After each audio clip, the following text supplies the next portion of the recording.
Graça e paz, Igreja do Senhor Jesus, no bairro Jardim Itatiaia. Meu querido crente, meu querido irmão em Cristo, eu quero dizer para você através desse vídeo, cuidado. Cuidado com a sua vida espiritual. Cuidado para que você não esfrie espiritualmente, para que você não perca o fervor espiritual. Cuidado para que você não seja tomado pelo desinteresse pelas coisas espirituais, desinteresse pela leitura da palavra, pela oração, pelo culto. Cuidado para que você não perca a visão do momento e do tempo em que você está vivendo. A Bíblia diz que nós devemos conhecer o tempo em que nós estamos vivendo. A Bíblia nos diz que nós estamos vivendo os últimos dias. E esse período, que é chamado de últimos dias, ele se inicia no momento em que Jesus cumpre a sua obra e é assunto aos céus, e ele vai se encerrar no momento quando Jesus voltar para cumprir as Escrituras. Esse período, ele será marcado por esfriamento espiritual, esfriamento da fé, esfriamento do amor. A Bíblia diz que o amor de muitos se esfriará. Então são sinais interiores, sinais que nós verificamos dentro da alma, do espírito humano. Mas também existem os sinais externos, guerras, rumores de guerras, terremotos em vários lugares, calamidades. Ou seja, quando nós observamos tudo isso conjuntamente acontecendo, né, tanto internamente como externamente na vida humana, nós percebemos que verdadeiramente a palavra de Deus tem se cumprido. E como você está encarando esse momento? Eu vejo, queridos, que nós não podemos encarar esse momento de qualquer jeito. Se nós temos entendimento espiritual para entender que nós estamos vivendo tempos difíceis e tempos que, de certa forma, nos indicam que está muito próxima a segunda vinda do Senhor Jesus à Terra, nós temos que buscar a presença de Deus. Temos que orar, temos que vigiar e orar. O Senhor Jesus diz ali no Evangelho de Mateus, capítulo 26, versículo 41, vigiai e orai para que não entreis em tentação, porque na verdade o espírito está pronto, mas a carne é fraca. A sua carne é fraca, a minha carne é fraca. Diante do pecado, diante das tentações, a nossa carne ela não consegue resistir. A carne ela luta contra a vontade de Deus 24 horas por dia, e ela precisa ser sujeitada aos propósitos do Espírito. E para isso nós precisamos de um instrumento poderoso na nossa vida que se chama oração. A oração não é apenas um recurso para recebermos bênçãos materiais, bênçãos físicas, curas, né? Soluções para a nossa vida financeira, para a nossa vida material, para a nossa vida familiar. A oração é, acima de tudo, um meio pelo qual Deus estabeleceu para que nós pudéssemos construir um relacionamento profundo e poderoso de intimidade com Ele.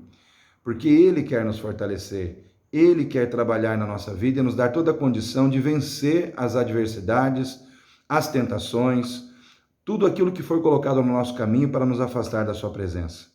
Então, eu estou dizendo isso para você porque hoje começa a nossa semana de oração. Hoje começa a nossa jornada de oração. A oração, ela é multifuncional, ela tem várias funções.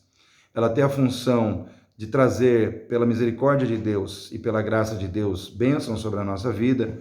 O nosso Deus é um Deus que tem prazer em curar, em restaurar, em levantar aquele que está caído, em trazer, sim, também soluções para as nossas vidas nesse mundo, enquanto estivermos aqui. Mas, acima de tudo, o nosso Deus é um Deus que nos ama e Ele quer ter comunhão conosco. Ele quer nos encher do seu Espírito, Ele quer ter uma intimidade com cada um de nós. Mas esse propósito de intimidade não pode partir somente do coração dele em direção aos nossos corações. É algo que Deus também quer que parta do nosso coração em direção ao coração dele. E para que nós possamos alcançar isso, nós precisamos orar, precisamos buscar a face do Senhor. Eu, como pastor da Igreja Batista Itatiaia, da qual você faz parte, tenho lutado nesses últimos dias por alguns alvos e propósitos bíblicos na minha vida e na sua. Um deles é a unidade. Eu tenho me tornado até cansativo, redundante, porque eu tenho falado muito sobre a unidade da igreja, muito sobre a responsabilidade de cada um de nós de estarmos juntos, simplesmente para cultuarmos a Deus, simplesmente para estarmos na igreja e fazermos o nosso papel como igreja. Nós precisamos desse contato, nós precisamos dessa experiência do culto coletivo acontecendo na nossa vida, para que nós possamos juntos viver aquilo que Deus quer fazer em nós e através de nós. Precisa haver uma mobilização geral na nossa vida, uma mobilização coletiva no serviço do Senhor e na obra do Senhor relacionada à sua igreja, à expansão do seu reino, ao desenvolvimento dos ministérios do corpo de Cristo, mas para isso nós precisamos estar unidos, precisamos estar juntos. Então eu estou sendo assim insistente, né, nesse tema, nesse assunto, porque é necessário. Segundo, eu tenho insistido com cada crente da igreja para que nós oremos. A oração, ela nos traz a manifestação do poder de Deus. A Bíblia diz: errais não conhecendo as Escrituras e nem o poder de Deus. Temos que conhecer as Escrituras, porque nas Escrituras está a sabedoria de Deus. Quando as Escrituras entram na nossa mente, no nosso coração e no nosso espírito, a sabedoria de Deus, ela é ministrada em nós e ela vem até nós. Nós recebemos a sabedoria de Deus para sabermos como agir nesse mundo. Começamos a ter acesso ao entendimento das verdades espirituais e como nós podemos viver de modo agradável diante do Senhor. É através das Escrituras que nós recebemos o saber de Deus dentro do nosso saber. E eu vou usar uma frase que não é uma frase cristã, não é uma frase de nenhum apóstolo, é a frase de um filósofo chamado Sócrates. Ele disse assim: o sábio é aquele que não sabe. O que Sócrates quis dizer com essa frase? Que sábio é aquele que entende que sempre precisa estar aprendendo algo novo. Que o sábio é aquele que não esgotou a sua capacidade de saber, pelo contrário, ele tem dentro dele uma ânsia, uma sede de estar sempre aprendendo algo novo. Nós precisamos ter isso em nós, em relação às Escrituras, em relação à palavra de Deus. Então eu tenho insistido nesses tópicos, eu tenho insistido com relação à unidade, eu tenho insistido com relação à oração, e tenho insistido para que nós possamos estar juntos. Temos muitas coisas para fazer em nome do Senhor, no sentido de alcançarmos outras vidas, no sentido de sermos uma igreja mais presente na nossa comunidade, uma igreja que vai fazer diferença na vida daqueles que ainda estão fora da igreja, mas para isso nós precisamos estar unidos e cheios da presença de Deus. Não podemos nos aventurar a fazer a obra de Deus cheios de nós mesmos, porque cheios de nós mesmos nós vamos fracassar, nós vamos falhar diante das batalhas espirituais, diante do inimigo que muitas vezes vai se colocar no nosso caminho, mas cheios da presença de Deus é diferente. É o saber de Deus que vai fluir, é o poder de Deus que vai fluir em nós, para que nós possamos fazer aquilo que Deus espera. Hoje temos a oportunidade de fazer uma obra junto à Casa da Criança Peniel.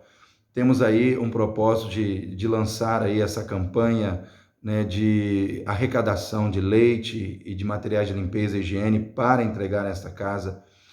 Temos a oportunidade de ali alcançar meninos e meninas que possam integrar também o ministério de embaixadores e mensageiras do Rei e também trazer essas crianças para participar da nossa Tarde Alegre. Temos a oportunidade de alcançar ali vidas, almas para Jesus. Temos a oportunidade de alcançar o nosso bairro através da caravana missionária que vai acontecer no dia 9 de abril. Mas para tudo isso nós precisamos estar fervorosos, animados, precisamos estar unidos, precisamos estar cheios da presença, do poder e do amor de Deus em nossos corações. Então eu quero convidar você a orar, a buscar, através da oração, um reavivamento espiritual no seu coração, um reavivamento espiritual na sua fé. É através da oração que nós podemos ir além, de onde sem orar nós não iríamos ir ou chegar nas nossas próprias forças. Mas quando nós oramos, nós chegamos porque nós vamos na força de Deus, nós caminhamos no poder de Deus, é a ação de Deus sobre nós nos fazendo vencer. Os grandes homens de Deus venceram porque oraram. Jesus conseguiu vencer o Getsemane e chegar até a cruz e derramar ali o seu sangue para o perdão dos nossos pecados, porque ele parou para orar. Você já parou para pensar nisso? Jesus parou para orar. Antes de chegar ao fim da sua missão, ele teve que parar para orar, para vencer quem? A sua própria carne. Então Jesus diz, a carne é fraca, né? O espírito está pronto, mas a carne é fraca. Jesus não tinha pecado, mas ele tinha o corpo de carne, ele tinha a natureza da carne presente na sua vida. E ele sentiu como que a carne, ela luta contra o que é espiritual.